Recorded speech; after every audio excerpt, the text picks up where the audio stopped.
ಗೃಹಲಕ್ಷ್ಮಿಯರಿಗೆ ಸರ್ಕಾರದಿಂದ big alert. ನಿಮ್ಮ ಖಾತೆಗೆ 2,000 ಬರಬೇಕು ಅಂದರೆ ನೀವು ಏನು ಮಾಡಬೇಕು? ಸಂಪೂರ್ಣ ಮಾಹಿತಿ ಈ ವಿಡಿಯೋದಲ್ಲಿದೆ. ದಯವಿಟ್ಟು ವಿಡಿಯೋವನ್ನು ಕೊನೆಯವರೆಗೂ ನೋಡಿ. ಕಳೆದ ಕೆಲ ತಿಂಗಳಿನಿಂದ ರಾಜ್ಯ ರಾಜಕೀಯದಲ್ಲಿ ಗೃಹಲಕ್ಷ್ಮಿ ಗುದ್ದಾಟ ನಡೀತಾನೇ ಇದೆ.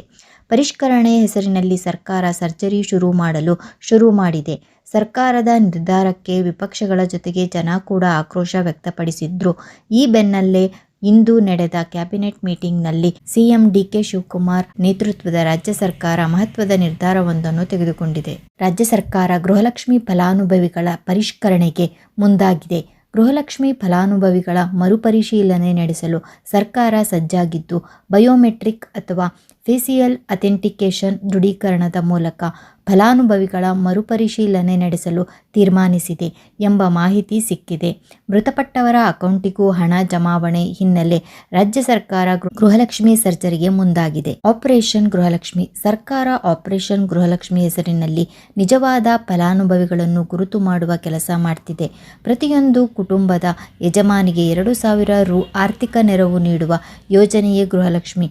ಆದರೆ ಅನರ್ಹರು ಕೂಡ ಯೋಜನೆಯ ಲಾಭ ಪಡೆಯುತ್ತಿರುವ ಬಗ್ಗೆ ದೂರುಗಳು ಬಂದ ಹಿನ್ನೆಲೆಯಲ್ಲಿ ಸರ್ಕಾರ ಪರಿಷ್ಕರಣೆಗೆ ಮುಂದಾಗಿದೆ. 4.30 ಲಕ್ಷ ಫಲಾನುಭವಿಗಳ ಹೆಸರನ್ನು ಡಿಲೀಟ್ ಮಾಡಲಾಗಿದೆ.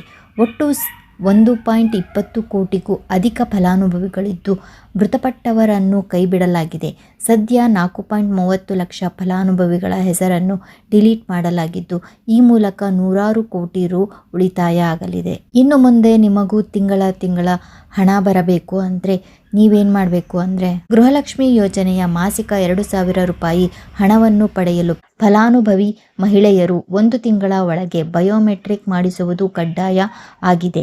ಒಂದು ವೇಳೆ ನಿಗದಿತ ಅವಧಿಯೊಳಗೆ ಬಯೋಮೆಟ್ರಿಕ್ ಪ್ರಕ್ರಿಯೆಯನ್ನು ಪೂರ್ಣಗೊಳಿಸದಿದ್ದರೆ ಬ್ಯಾಂಕ್ ಖಾತೆಗೆ ಹಣ ಜಮೆ ಆಗುವುದನ್ನು ಸ್ಥಗಿತಗೊಳಿಸಲಾಗುವುದು ಎಂದು ಸರ್ಕಾರ ಆದೇಶಿಸಿದೆ. ಇನ್ನು ನೀವು ಬಯೋಮೆಟ್ರಿಕ್ ಮಾಡಿಸದಿದ್ದರೆ ತಕ್ಷಣವೇ ಹೋಗಿ ಬಯೋಮೆಟ್ರಿಕ್ ಅನ್ನು ಮಾಡಿಸಿ ತಿಂಗಳಿಗೆ 2,000 ರು ಅನ್ನು ಪಡೆಯಿರಿ. ಈ ಮಾಹಿತಿ ನಿಮಗೆ ಇಷ್ಟವಾಗಿದ್ದರೆ ಲೈಕ್ ಮಾಡಿ, ಸಬ್ಸ್ಕ್ರೈಬ್ ಮಾಡಿ ಹಾಗೂ ಬೆಲ್ ಬಟನ್ ಕ್ಲಿಕ್ ಮಾಡಿ. ನೋಡಿದ್ದಕ್ಕೆ ಧನ್ಯವಾದ.